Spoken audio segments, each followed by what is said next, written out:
अभी हम हैं गोमुख घाट टोकसर के इस आश्रम में और यहाँ नर्मदा परिक्रमा पर परिक्रमासी जो यहाँ ठहरते हैं इस गोमुख के इस आश्रम में, तो हमें मिले यहाँ क्रांतिवीर जी जो माँ नर्मदा की परिक्रमा करने आए हैं। और ये गोमुख के जो इस आश्रम पे टोकसर, यहाँ आज इनका विश्राम है। हर माँ नर्मदा का पावन तट गोमुख घाट आश्रम टोकसर, और टोकसर में माई के तट पर नर्मदा परिक्रमा कर रहे क्रांतिवीर जी हमें मिले हैं। तो चर्चा करते हैं क्रांतिवीर जी से कि माँ नर्मदा की परिक्रमा का विचार कैसे आया, माँ नर्मदा जी के तट पर क्या आपका जन्म हुआ, या माँ नर्मदा ने आपको बुलाया है इसके पथ पर, इसके तट पर। नर्मदे हर। मेरा जन्म नर्मदा तट पे तो नहीं हुआ है जी मगर मैंने ऐसा सुना है कि माँ सिर्फ दो होती हैं जी। ये चीज़ सुनी बस थी मगर अब जाना भी है। आज मेरे को 23 दिन हो गए हैं परिक्रमा को करते हुए, और अभी तक 23 दिनों में मैंने पैदल ही यात्रा की है नर्मदा तट से होते हुए। तो ये अनुभव रहा है कि जो माँ वाली बात मैंने आपको बताई, तो एक माँ वो है जो निस्वार्थ भाव से अपनी घर में सेवा करती है जी और दूसरी माँ ये है बिल्कुल। जो रास्ते में इतने भक्त मिलते हैं अपन को कि रोंगटे खड़े हो, जब मेरे को बताने में भी अभी रोंगटे खड़े हो रहे हैं। तो यानी कि निस्वार्थ भाव से जो अपन को सेवा दे रही हैं वो रेवा माँ है, रेवा माँ और दूसरी माँ घर में है। तो बस उस भाव को लेके निकले थे कि चलो अपन इस मोह माया के जाल से निकल के थोड़ा माँ का भजन करें, और परिक्रमा का उद्देश्य बनाया फिर। जी। आपने बताया कि 23 दिन माँ के पथ पर हो गए, माँ के तट पर हो गए, तो आपकी परिक्रमा कहाँ से आपने प्रारंभ की और कहाँ लिया था संकल्प? मैंने नरसिंहपुर जिले बरमान घाट, बरमान सूरजकुंड घाट है, जी, वहां से उठाया। दक्षिण तट।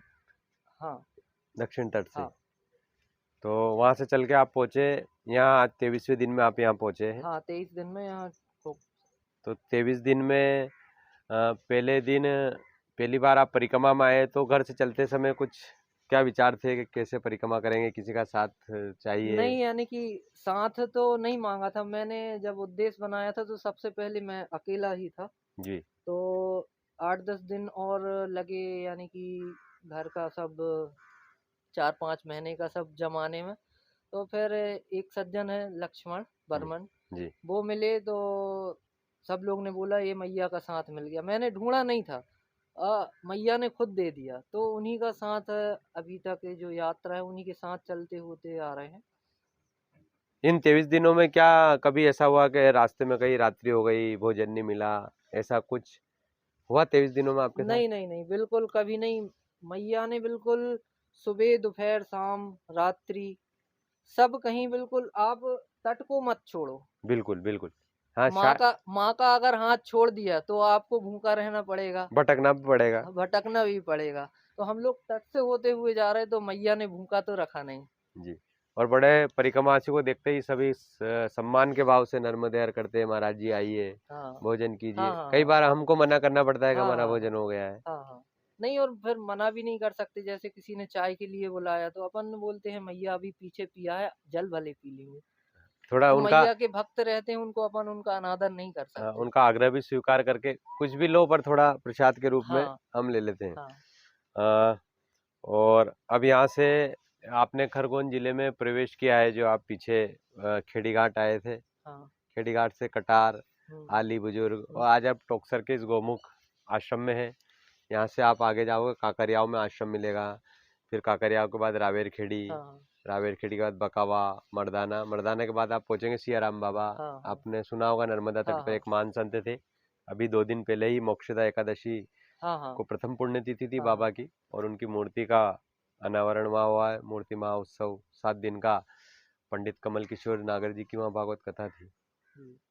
तो आराम से परिक्रमा में आप चल रहे हैं, या कोई आते परिक्रमा में 30 किलोमीटर जा रहे हैं, 40 किलोमीटर जा रहे हैं, कहाँ अ, रुकना, कहाँ ठहरना? ये कैलकुलेशन हम नहीं लगाते, ये मैया लगाती हैं जी कि आपको कितना चलना है कितना नहीं चलना है। खाने को भी वही देती हैं और बल भी वही देती हैं चलने के लिए। जी। वो जितना रोज चलाएंगी उतना चलते हैं, मैक्सिमम 20, 25 और 30। आपने बरमान घाट से उठे, अधिकतर परिक्रमासी ओमकारेश्वर से उठाते हैं, तो आपको बरमान पर पूरी करके वापस ओमकारेश्वर जल चढ़ाने हाँ आना पड़ेगा। हाँ हाँ।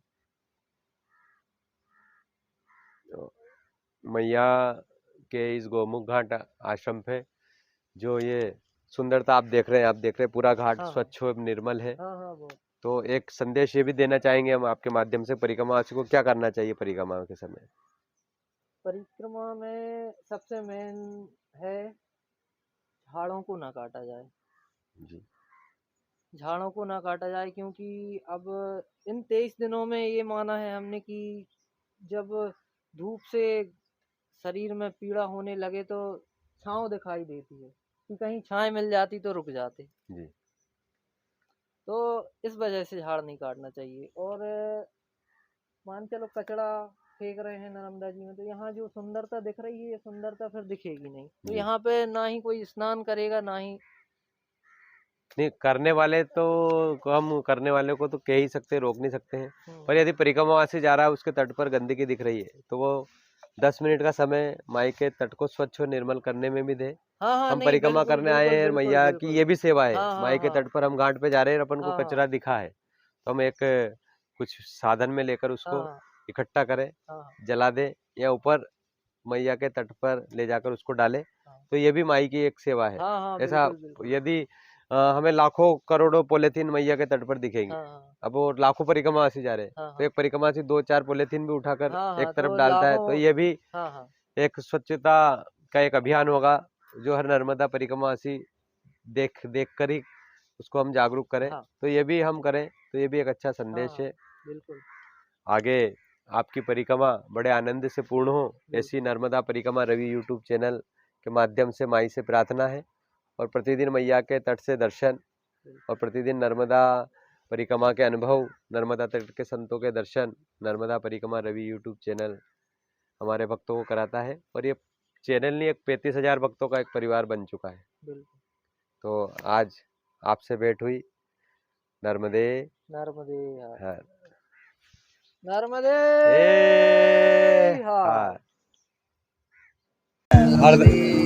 हरदा जिले से लगी 2 घंटे से रावेत